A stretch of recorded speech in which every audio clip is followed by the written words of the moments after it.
नमस्कार। मैं doctor S के उपाध्याय, से आचार्य लोक प्रशासन, MSJ कॉलेज भरतपुर। आज हम BA सेकेंड ईयर के सेकंड प्रश्न पत्र भारत में राज्य प्रशासन विषय के अंतर्गत राज्य प्रशासन का महत्व विषय पर चर्चा करेंगे। आज का हमारा टॉपिक है राज्य प्रशासन का महत्व। यह है द्वितीय प्रश्न पत्र का ये फर्स्ट वीडियो है।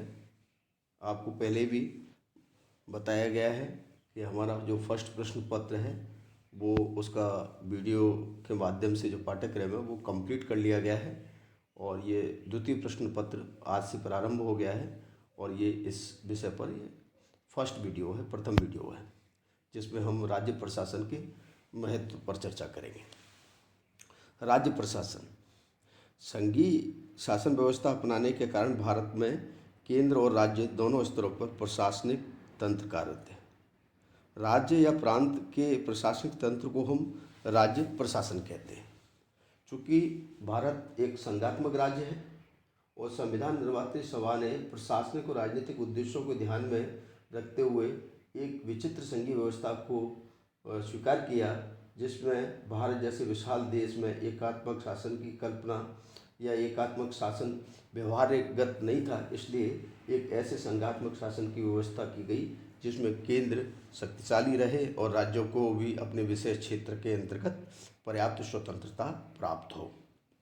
तो भारत में इस संघीय शासन व्यवस्था के साथ साथ संसदात्मक शासन व्यवस्था, संसदीय शासन व्यवस्था पद्धति को भी स्वीकार किया गया, जिसमें भारत में और विभिन्न राज्यों में, जिनको हम प्रांत कहते हैं या राज्य की एक इकाई के रूप में जानते हैं, उसमें भी संसदीय शासन व्यवस्था स्वीकार की गई, अपनाई गई। जहाँ तक राज्य प्रशासन की बात करें तो राज्य प्रशासन से तात्पर्य किसी प्रांत की प्रशासनिक संरचना और व्यवस्था से होता है। जैसे राजस्थान राज्य है, मध्य प्रदेश राज्य है, उत्तर प्रदेश राज्य है, तो इस राज्यांतर्गत आने वाली शासनिक प्रशासनिक व्यवस्था से हमारा मतलब है राज्य प्रशासन। राज्य प्रशासन का मुख्यतः संविधान में वर्णित भारत के संदर्भ की बात कर रहे हैं। राज्य सूची के विषय में के क्रम में नीति और विधि एवं लोक कल्याणकारी व्यवस्था को संचालित करने का कार्य राज्य प्रशासन का ही होता है।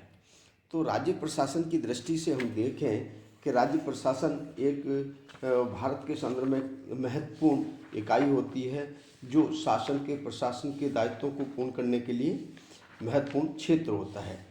राज्य प्रशासन के महत्व को हम देखें तो उसके महत्व को हम संक्षिप्त रूप से निम्न बिंदुओं के माध्यम से अच्छी तरह से समझ सकते हैं। पहला बिंदु है विशाल भौगोलिक क्षेत्र में उपयोगी।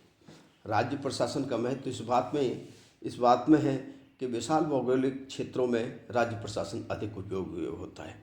चाहे भारत हो, संयुक्त राज्य अमेरिका हो, ऑस्ट्रेलिया हो, ऐसे राज्य जिनका विशाल भूभाग है या विशाल भूभाग तक विस्तृत है, उनमें एकात्मक शासन पद्धति को स्वीकार नहीं किया जा सकता, व्यवहारगत उसको अपनाया नहीं जा सकता। तो इसलिए जो संघात्मक शासन व्यवस्था में राज्य प्रशासन का महत्व विशाल भौगोलिक दृष्टि वाले राज्यों में, देशों में, जैसा कि अभी आपको भारत, अमेरिका और ऑस्ट्रेलिया का उदाहरण बताया, उसमें ये इकाई ज़्यादा उपयोगी और लाभदायक होती है।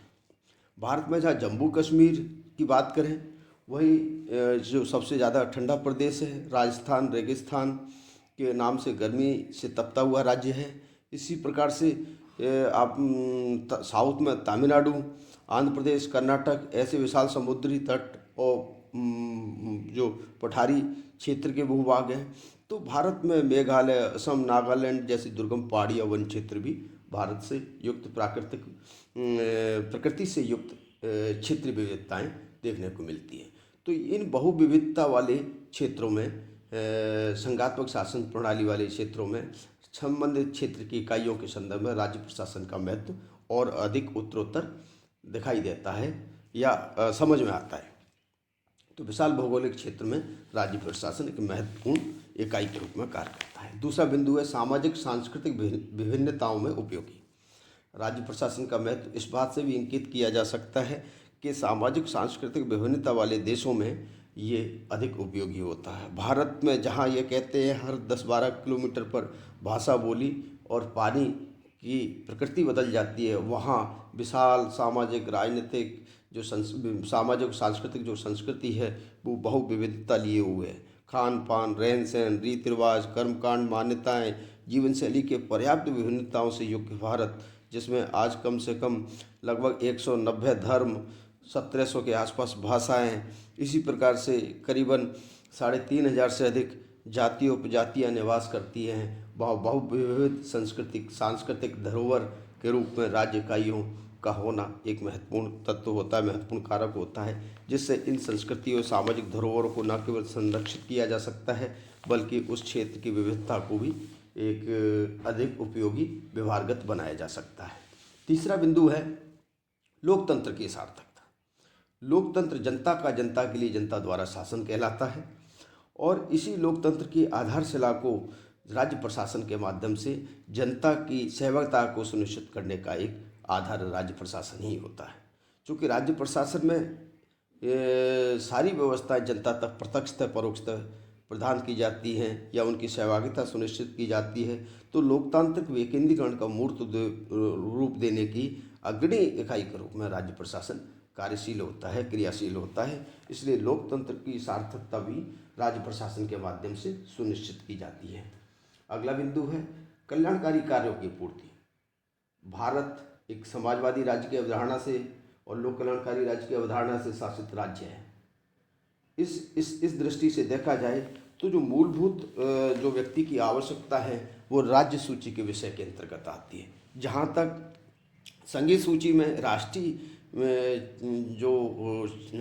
महत्व के जो विषय होते हैं, जैसे रक्षा है, वैदेशिक संबंध है, परमाणु है, अंतरिक्ष है, रेलवे है, दूरसंचार है, वायु परिवहन है, ये इनको संघीय सूची में रखा गया है। जबकि राज्य सूची के जो विषय जो नागरिकों की दैनिक आवश्यकताओं की पूर्ति करते हैं और जिनसे जन कल्याण की भावना को सुनिश्चित किया जा सकता है, ऐसे विषय चाहे शिक्षा हो, स्वास्थ्य हो, कृषि हो, पुलिस हो, लोक परिवहन हो, औद्योगिक विकास हो, स्थानीय सुशासन हो, समाज कल्याण के दूसरे हो, ग्राम विकास हो, पेयजल योजनाएं हो या रोजगार हो या पिछड़े वर्गों के कल्याण से संबंधित कार्यक्रम हो, इनको राज्य सूची में रखा गया है ताकि लोक कल्याणकारी कार्यों की पूर्ति राज्य इकाई के रूप में, राज्य प्रशासन के रूप में कर सके। अगला बिंदु है राष्ट्रीय एकता में सहायक। राष्ट्रीय एकता में राज्य प्रशासन की इकाइयाँ सहायक होती है, राष्ट्रीय सुरक्षा में सहायक होती है। राष्ट्रीय सुरक्षा का संदर्भ केवल परराष्ट्रों से राष्ट्रीय सीमाओं की सुरक्षा करने तक ही सीमित नहीं होता है, बल्कि हमारे भारत जैसे राज्य देश की बात करें तो वहाँ बहुत सारी जो स्थिति, बहुत सारी सीमा हैं वो जली भी है, जल से समुद्र से जुड़ी हुई है, रेगिस्तान के माध्यम से दूसरे परराष्ट्रों से जुड़ी हुई है। इसी प्रकार से जो अन्य आंतरिक जो अशांति के तत्व होते हैं, जैसे सांप्रदायिक दंगे है, भाषाई विवाद है, क्षेत्रीय असंतुलन है, आतंकवाद है, इन सारी समस्याओं को सही ढंग से निपटने के लिए क्षेत्रीय एक इकाई के रूप में, प्रशासन के रूप में राज्य प्रशासन राष्ट्रीय एकता में सहायक सिद्ध होता है, राष्ट्रीय एकता को और मजबूत करने में मददगार होता है, एक सहयोगी तंत्र के रूप में कार्य करता है। अगला बिंदु है संघ के समानांतर अभिकरण के रूप में, संघ के समानांतर अभिकरण के रूप में राज्य प्रशासन कार्य करता है। आधुनिक विकासात्मक प्रशासन की अवधारणा, समाजवादी अवधारणा, लोक कल्याणकारी राज्य की अवधारणा राष्ट्रीय नीति को एक समुचित परिप्रेक्ष्य में विकसित करने की अवधारणा है। ये संघ और राज्य दोनों के समानांतर अभिकरण के रूप में राज्य प्रशासन कार्य करता है। राज्य प्रशासन राष्ट्रीय चुनावों से लेकर स्थानीय स्तर के होने वाले कार्यक्रमों में सहभागिता सुनिश्चित करता है, चाहे वो एड्स नियंत्रण कार्यक्रम हो, जनगणना हो, साक्षरता हो, पल्स पोलियो हो, पर्यावरण के संरक्षण के कार्य हों, सामाजिक चेतना के कार्य हों, राजनीतिक जनजागरण के कार्य हों, धार्मिक भावनाओं को संयोजन के कार्य हों, सांस्कृतिक धरोहर को संरक्षित करने के कार्य हों। तो इसमें केंद्र और राज्य दोनों ही परस्पर एक सामान्यतः सरकार के रूप में कार्य करते हैं। राष्ट्रीय परिसंपत्तियों के संरक्षण का कार्य हो, केंद्र राज्यों के वित्तीय संबंधों के सुचारू संचालन के लिए कर संग्रहण का कार्य हो, उनके आवश्यक निर्देशन का कार्य हो, तो ये दोनों सरकारें, केंद्र और राज्य सरकार एक समानांतर अभिकरण के रूप में कार्य करते हैं। अगला बिंदु है जनसंपर्क के माध्यम से। राज्य प्रशासन में कार्यरत जो मंत्रीगण हैं या कार्मिक वर्ग हैं, जिनको लोक सेवक कहते हैं, दोनों ही जनता के निकट संपर्क होते हैं, जनता के प्रत्यक्ष संपर्क में होता है, परोक्ष संपर्क में होते हैं। विकेंद्रीकरण प्रशासनिक व्यवस्था को जनता तक पहुंचाने का कार्य यही लोग करते हैं और इसके लिए जनसंपर्क के लिए एक उपयोगी इकाई के रूप में राज्य प्रशासन हमारे सामने आता है। चाहे वो मंत्रीगण हों, मंत्रीगण के क्षेत्रीय दौरे हों, जन सुनवाई के कार्यक्रम हों, प्रशासन का जनता के द्वार तक पहुंचने का कार्यक्रम हों, या विभिन्न सम्मेलन हो, संगोष्ठी हो, अंतर्राज्यीय परिषद हो या विकास परिषद हो।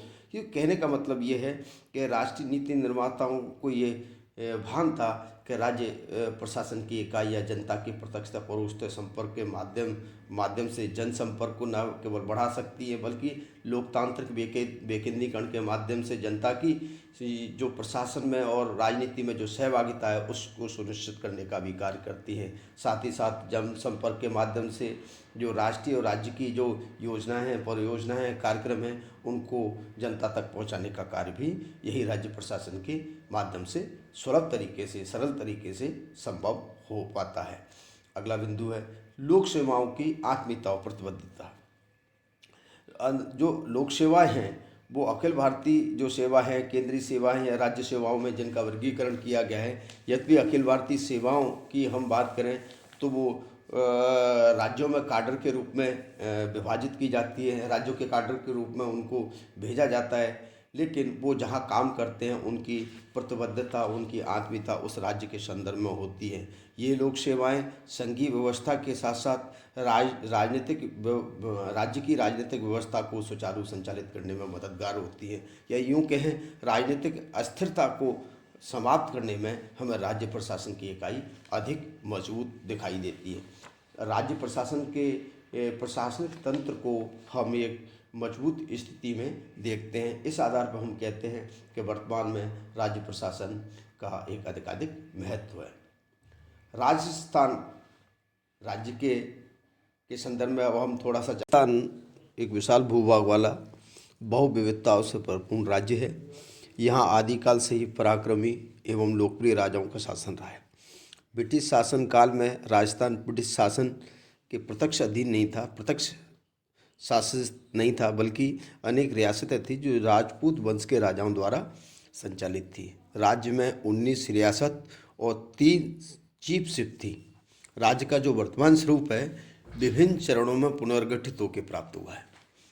या यूँ कहें 17 मार्च 1948 को मत्स्य संघ की स्थापना से प्रारंभ होकर 1 नवंबर 1956 तक राजस्थान बनने तक का ये सफ़र वर्तमान में दिखाई देता है।